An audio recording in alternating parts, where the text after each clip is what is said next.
बिस्मिल्लाहिर्रहमानिर्रहीम। तुमसे है पाकिस्तान में खुश आमदीद। मैं हूँ साजिद हुसैन। मजबूत मुस्तहकम पाकिस्तान पर हम बात करते हैं कैसे मुल्क और मिल्लत की तामीर और तरक्की में हमने अपना किरदार अदा करना है। तामीर और तरक्की का सफ़र किस सिमत जा रहा है। इल्ज़ामात अभी भी पाकिस्तान तहरीक इंसाफ कहें या सुन्नी इत्तेहाद कहें, तो ये इल्ज़ामात अब लगा रहा है मोहसिन नकवी पर। असद कैसर का कहना है कि 9 मई की अब रट ख़त्म हो जानी चाहिए, इसका मास्टरमाइंड मोहसिन नकवी है। दूसरी तरफ जुडिशल कमीशन बनाने की भी बातें की जा रही हैं, ऊँट किस करोड़ बैठेगा, इस पर भी हम बात करेंगे। IMF के बाद पाकिस्तान की मईशत बेहतर होगी या नहीं, इस पर भी बात करेंगे।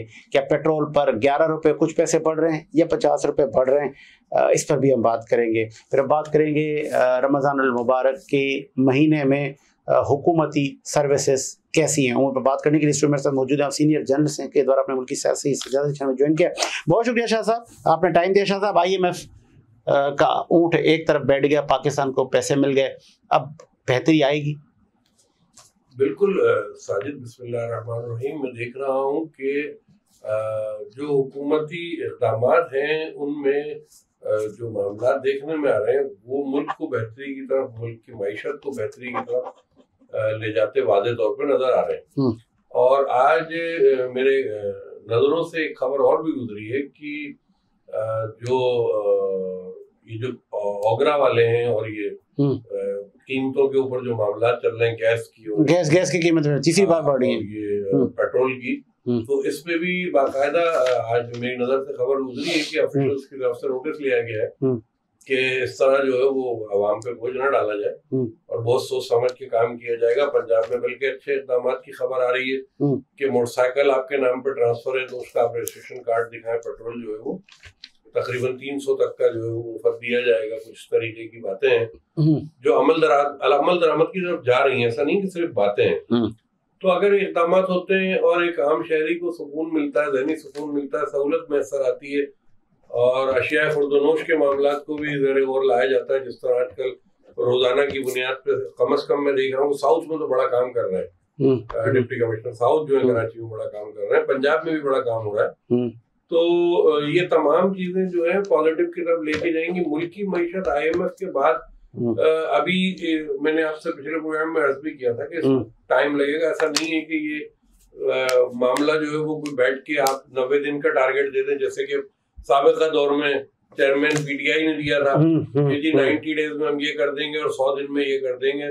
तो जाहिर सी बात है कि इतना आसान टास्क नहीं है, काफी बिगड़ी हुई सूरत हाल है और उसको लेके चलना, मुल्की मामलात को लेके चलना। फिर आप देख रहे हैं कि मुल्क जो है वो इंतहा पसंदी, दहशतगर्दी और मजहबी मुनाफरत के मामलात में भी अच्छे खासी सेंसिटिव पोजीशन पे खड़ा हुआ है। तो उस तरफ भी जो है वो चेक एंड बैलेंस रखना और सारे मामलात को देखना, तो ये इस वक्त जो है वो चैलेंजेस हैं कुछ हुकूमत के सामने, बड़े चैलेंजेस हैं जिसमें मैं समझता हूँ कि बीइंग अ पाकिस्तानी और शहरी को जो अपना अपना हिस्सा डालना तो है। ऑपोजिशन का किरदार कैसा रहेगा? जलसों की तरफ अब जा रही है, स्पेशली ये सुन्नी इत्तेहाद कौंसिल।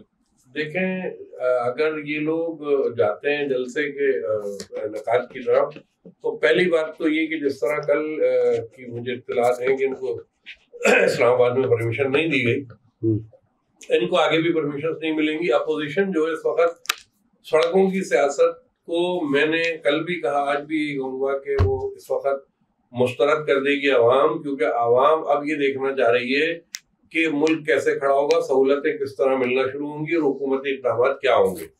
इतनी जल्दी आप किसी के खिलाफ जलसे, जुलूस, रैलियां निकाल के नहीं कर सकते, ये सियासी एक्टिविटी नहीं कहलाती। नहीं तो वो तो हुकूमत को तस्लीम ही नहीं करे ना सर, तो वो चलने कैसे देंगे? कर रहे तो जाके हलफ क्यों उठा लिया, क्यों कौमी असेंबली के मेंबर बन गए और क्यों बैठ गए, क्यों वज़ीर आला KP के बन गए, किस लिए चले गए मेरे भाई?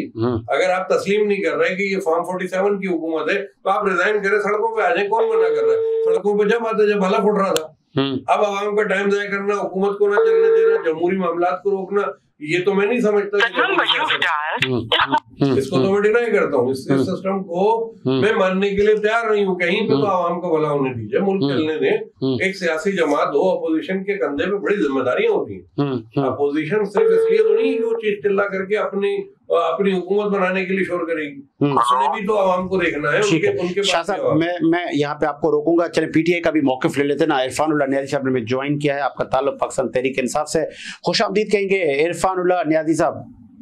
जी बहुत बहुत शुक्रिया साजिद भाई। नियाजी साहब, ये हुकूमत में भी आप बैठे हैं, अपोजिशन की बेंचों पर आप बैठे हैं, हुकूमत को तस्लीम कर रहे हैं, आप आ गए पार्लियामेंट में, जिस पार्लियामेंट को आप कहते थे कि ये पार्लियामेंट किसी काम की नहीं है, अपनी हुकूमतें गिरा के आप आ गए थे बाहर, आज खुद बैठ गए वहाँ, फिर आप कह रहे हैं कि ये फॉर्म 47 की हुकूमत है, हम चलने नहीं देंगे, ये मुनाफिकत नहीं है? साजिद भाई बहुत बहुत शुक्रिया, आपने मदू किया। सबसे पहले तो आपको एक बात कह दूं कि हम पूरे पाकिस्तान में बैठे हुए हैं। अच्छा। हम पाकिस्तान को बचाने आए हैं, पाकिस्तान को चलाने आए हैं और इंशाल्लाह ताला पूरे पाकिस्तान में बैठे। जिस तरह इलेक्शन का रिजल्ट आया आपके सामने ही है।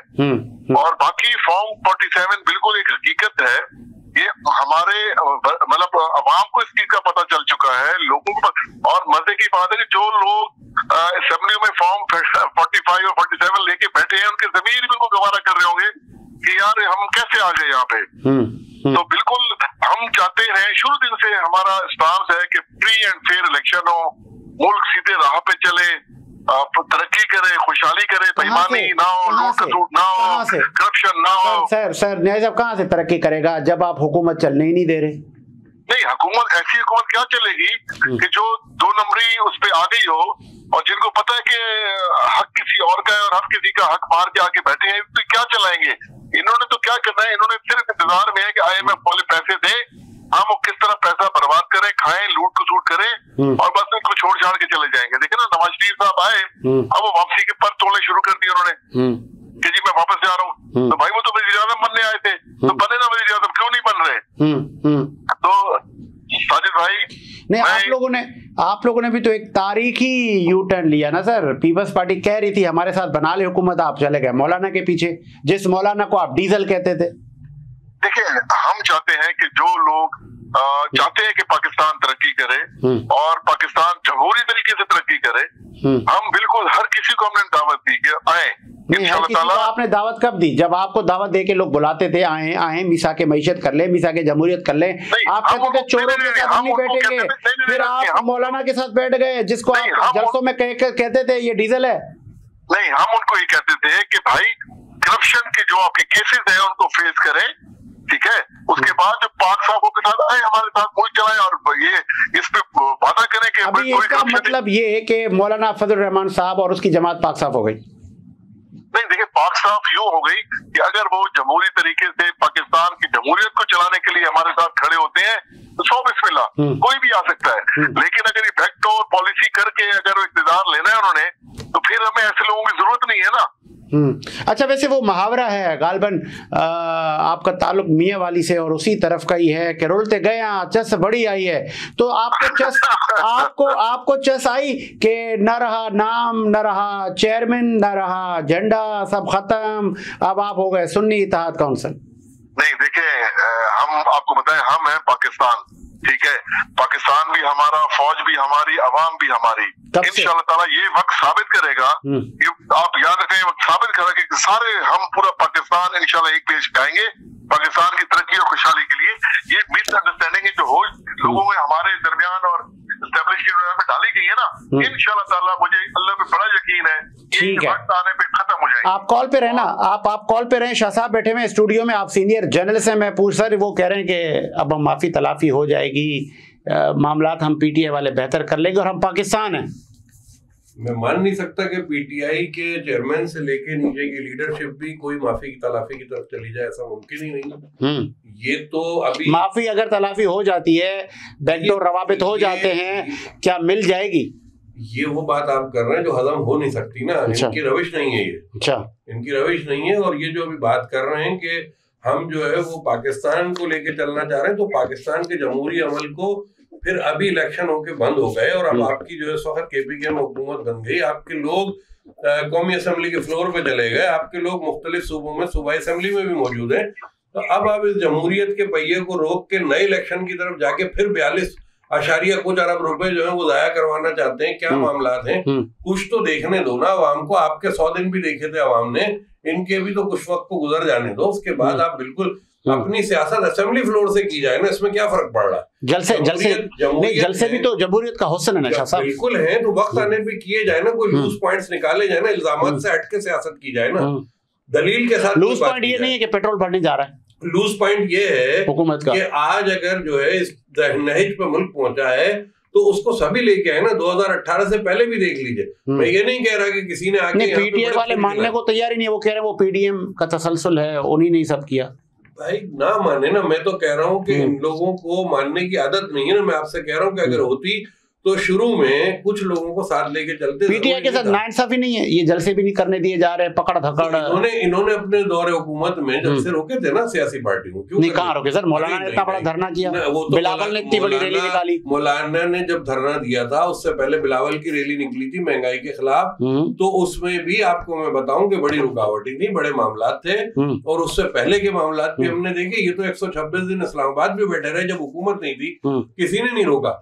इस वक्त मुल्क मुतहम्मिल नहीं हो रहा। अब क्यों नहीं बैठने दिया जा रहा पीटीआई को, धरना नहीं दिया जा रहा, रैलियां नहीं निकालने दी, वजह क्या है? देखिए रूल्स है मुल्क में चारों सूबों में, मैं एक सूबे की बात नहीं कर रहा, चारों सूबों में इस वक्त दहशतगर्दी की एक लहर फैली हुई है। ठीक है। और थ्रेड्स अलग मौजूद हैं। खुदा ना खास्ता किसी जलसे में, किसी इज्तिमा में, खुदा ना खास्ता मेरे मुंह में खाक के अगर कोई सानिया रूनुमा हो जाता है तो इंसानी जानों का जिम्मेदार कौन होगा? पहली बात, क्या एडवाइस करेंगे आप पीटीआई को? क्या करें? तो असेंबली का फ्लोर बड़ी बेहतरीन जगह है जमहूरी सियासत के लिए। और मैं बोलता हूँ कि इस वक्त जब तक के बानी इनके जो हैं वो बाइज्जत तौर पे तमाम मामला से बरी होके बाहर नहीं आ जाते, स्ट्रेटेजी को असेंबली फ्लोर पे रखते हुए, कानूनी टीम की मदद करते हुए, कानूनी मुशावरत करते हुए केसेस की तरफ बढ़े और आवाम की सहूलत के लिए असेंबली के फ्लोर पे आवाज उठाएं।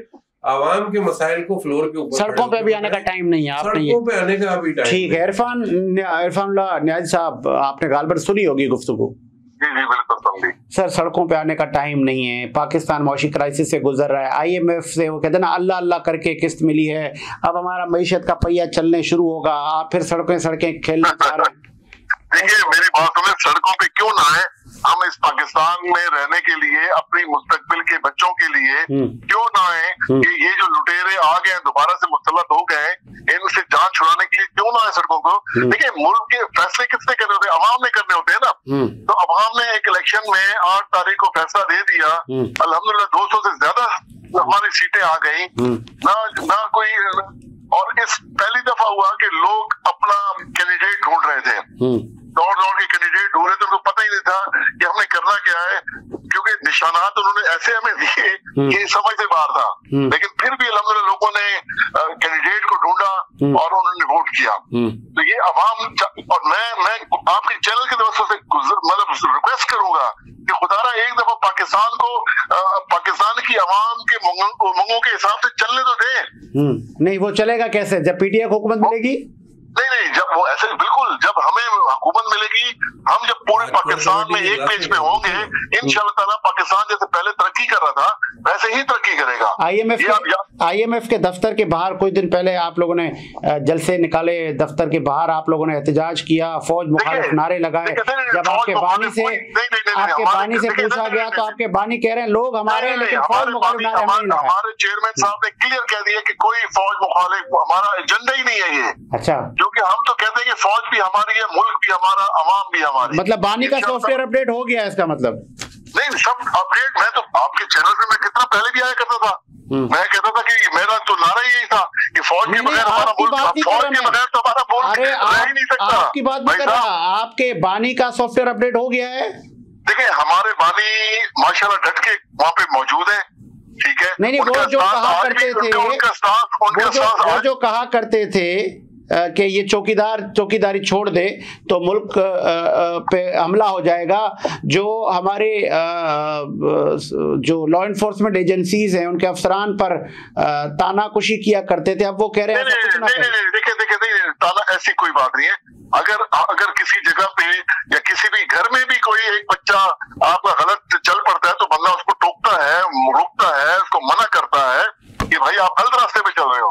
इसका ये मतलब नहीं होता कि पूरा घर आपका खराब हो गया या घर के सारे अफराद खराब हो गए। इसका मतलब कमर जावेद बाजवा साहब बचे थे।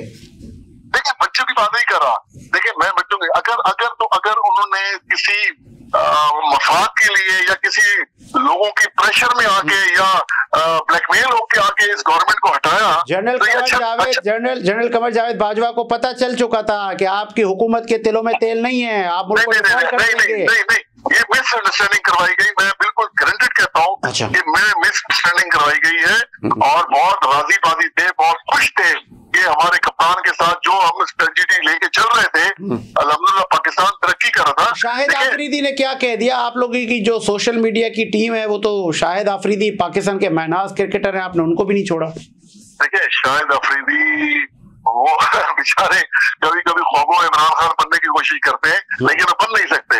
अवाम के दिलों से इमरान खान को कोई भी नहीं निकाल सकता, ये मैं आपको गारंटेड कह रहा हूँ, क्योंकि लोगों ने देख लिया कि उसके अच्छा यही लोग कहा करते थे कि वो जी उल्टे सीधे नशों में है, अब तो उनकी कैद में है ना, ले आते सामने चीजें उसकी। अल्हम्दुलिल्लाह आज भी वो अपने जो दीनी हिसाब से जो भी वो करता है वो कह रहे हैं। सर आपने कहा कि वो बानी पे इल्जाम होता था कि वो नशे करते हैं, वो अयाशियां करते हैं। आज उनकी तकरीबन 200 से ज्यादा दिन हो गए उनकी कैद में है ना, नशे वो 35 लाख का एक महीने में खाना खा गए सर। तो कौन खा गए? माशाल्लाह 35 लाख का खाना खा गए, घर से खाने की इजाजत नहीं देंगे।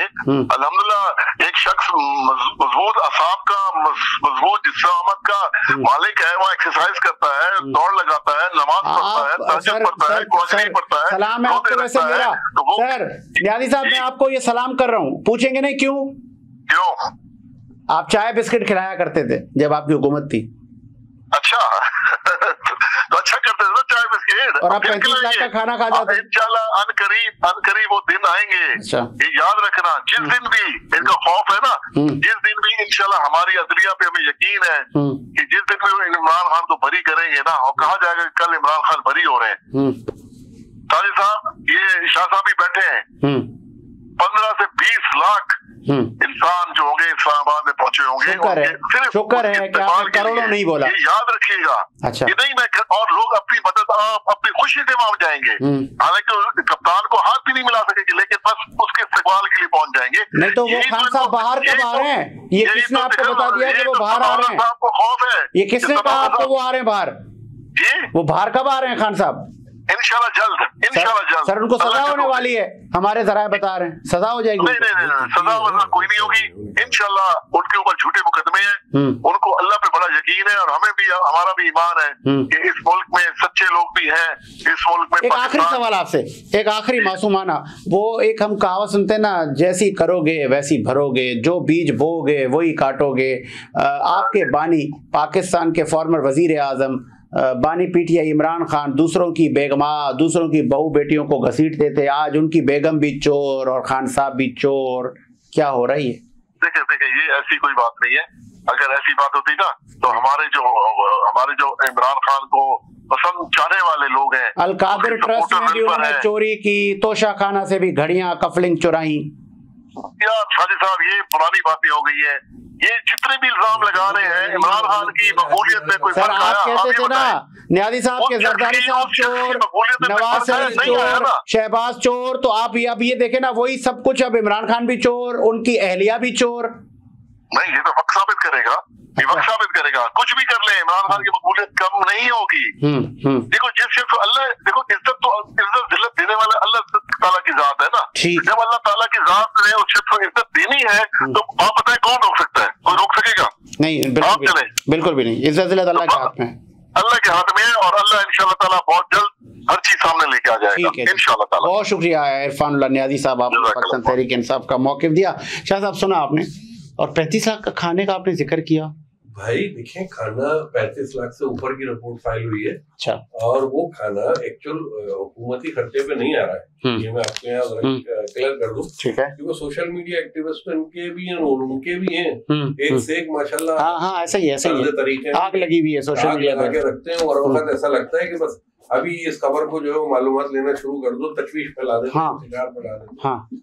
वो जो बजट है वो इनको दिया जाता है, ये जेल मैनुअल है कि अगर आप घर से खाना मंगाना चाह रहे हैं तो उसके कुछ उसूल हैं, उस बायलॉज के तहत जो घर से खाना आता है तो देसी मुर्गी, देसी घी, ये चीजें, बकरा जो वो यूज कर रहे हैं, एक्सरसाइज करते हैं, तो बहुत हैवी उनकी डाइट है और उसके हवाले से वो उनको बाकायदा ये अखराजात उनकी अपने घर से पे होते हैं। अच्छा, लेकिन ये नहीं तो खान साहब, इतने बड़े अखराजात हैं, खान साहब के लिए एक ये भी टैग लगाते हैं उनके चाहने वाले जो उनके करीब रहे कि खान साहब बड़ी किफायतशारी के साथ जिंदगी गुजारते हैं। भाई किफायतशारी तो ऐसी थी कि अलीम खान ने कहा कि बकरा तो पकता ही जब था जब मैं बेचता था। अच्छा, अभी देख लें, आज इनकी कोर कमेटी का इजलास हुआ। अच्छा, वहां एक दूसरे से इस तरह उलझ रहे थे जैसे बच्चे लड़ते हैं, 7वीं 8वीं क्लास के जो बच्चे होते हैं ऐसे लड़ते हैं। शेर अफजल मुरावत जो है वो इनकी अपनी नाक की रस्सी बन गए। अच्छा, शहजाद साहब की गाड़ी में बैठ गए, वहां पब्लिक ने उनका हाथ मिसबिहेव किया। उसके बाद कोर कमेटी का इजलास शुरू हुआ, उसके अंदर शमीम नकवी साहब से उलझ गए, शमीम नकवी उनसे उलझ गए, यूनिटी टूट चुकी। जब भी मैंने अभी नियाजी साहब को ये कहा, मशवरा दिया कि वक्त का इंतजार कर लें, अपने बानी को बाहर आने दें ताकि डिसिप्लिन आ जाए, ताकि एक तंजीमी नज़्म व ज़ब्त कहलाता है ये, जो तरबियत का हिस्सा होता है और वो कायद के अलावा कोई दे नहीं सकता। कराची पे आ जाते हैं शाह साहब। कराची में कमिश्नर किस तरह काम कर रहे हैं? रेट लिस्ट अकॉर्डिंगली दुकानदार बेच रहा है, नहीं बेच रहा, या कि अभी भी जूं का तू है सब? देखें, तब्दीली हो चुकी, सलीम राजपूत चले गए, नए कमिश्नर कराची आए हैं और उन्होंने अपने दिल्ली कमिश्नर, डिप्टी कमिश्नर जितने भी हैं उनकी मूवमेंट लगा रखी है और जहां इत्तलात मौसूल हो रही है इलाकों में मुख्तलिफ जगह पे काम हो रहा है। डेली बेसिस पे हमारे पास चालान की तादाद भी आती है, जुर्मानों की तादाद भी आती है, अमल दरामद हो रहा है उस पर। देखिए, अमल दरामद ज़ख़ीरा अंदोज़ और कारोबारी लालची अफराद जो रमजान का ये सोच के इंतजार करते हैं कि हमने पब्लिक को लूटना है, इसका ताल्लुक हुकूमत से नहीं है। रमजान में पानी चोरी रुका? नहीं, कोई नहीं रुका पानी चोरी। पानी हो रहा है चोरी, पानी बिल्कुल चोरी हो रहा है। और अशिया खुर्दनोश की जहाँ बात कर रहे हैं, गवर्नमेंट रेट से हट के बेच रहा है, जो वो प्राइवेट सेक्टर का बंदा, आम आदमी है, कॉमन मैन है, कारोबारी है, वो ये हरकतें कर रहा है। आपने देखा होगा एक अफवाह उड़ी थी कि जी सस्ता आटा बेचने पे जुर्माना हो गया, ये हो गया, वो हो गया। वो फैक्ट चीजें इस तरह फैलाई जाती हैं। ज़ख़ीरा अंदोज़ी में और माल को सही तरीके से बेचने में, कारोबार करने में बड़ा फर्क है। यूटिलिटी स्टोर पर अशिया खुर्दनोश, आटा, घी सब कुछ मौजूद है और लोगों को मिल रहा है, वाफर मिकदार में मौजूद है, लेकिन लोग वहां से लेते क्यों नहीं है? मैं आपको क्लियर बता देता हूँ कि एक तबका है जो वहां जाता है और यूटिलिटी स्टोर्स के ऊपर जाके अपने घरेलू प्रोडक्ट ले लेता है, जो उनके जरूरिया की चीजें हैं।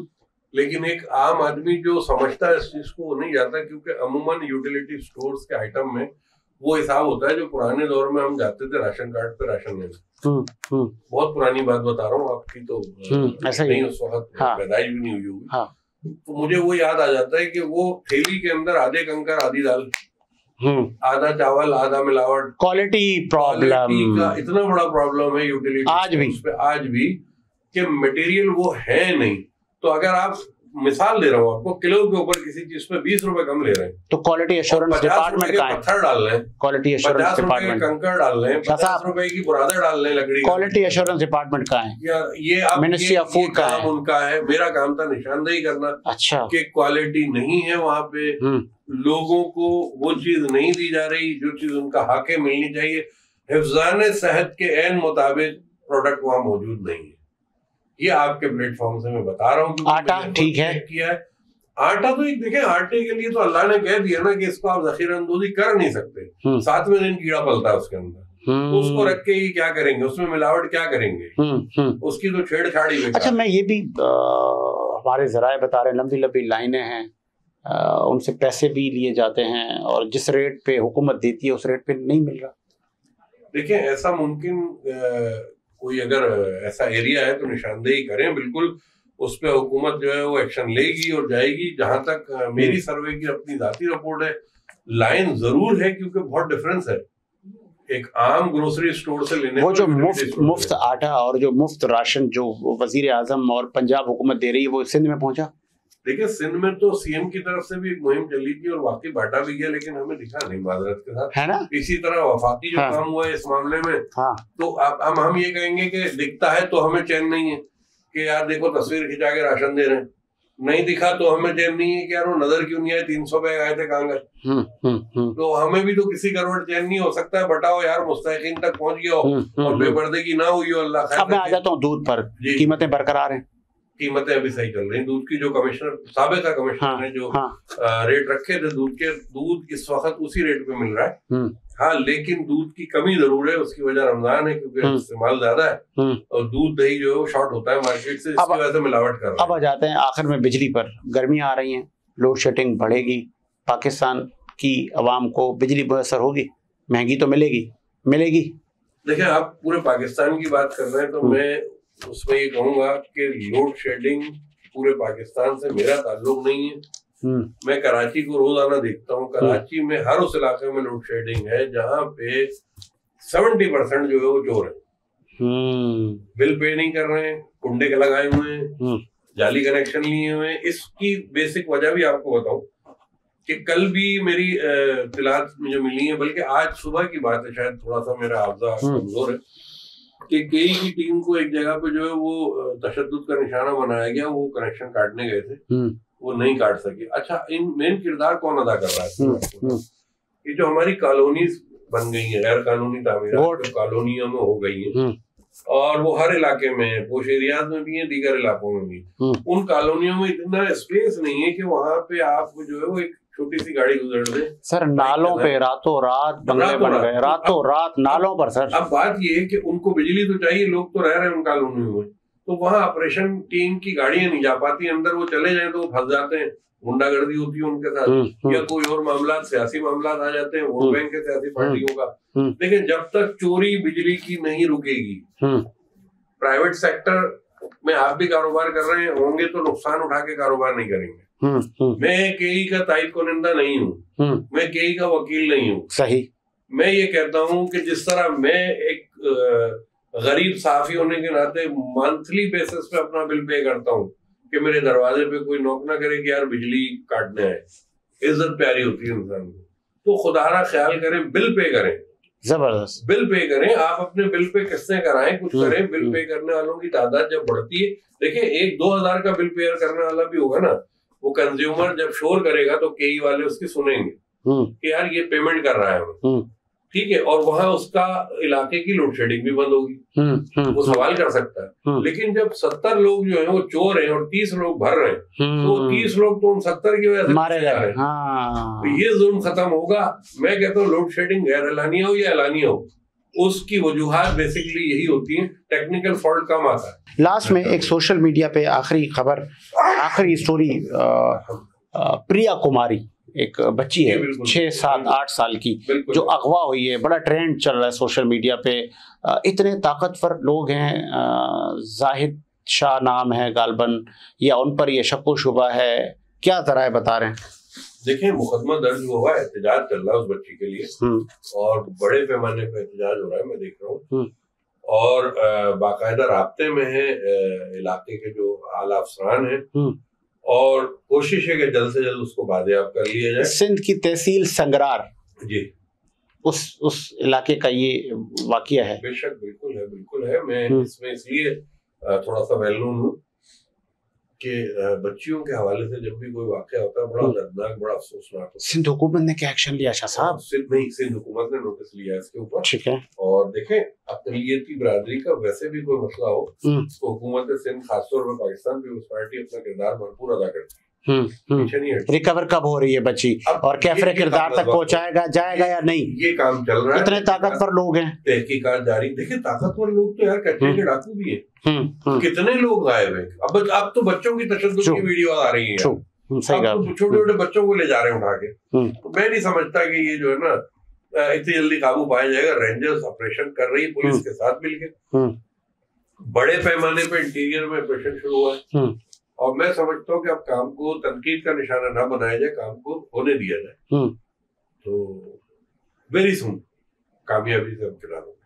इस उम्मीद के साथ मेरा रुख शाद आबाद रहे। मुझे साजिद हुसैन को इजाजत दीजिए। मुलाकात होगी नए प्रोग्राम के साथ। अल्लाह हाफिज़।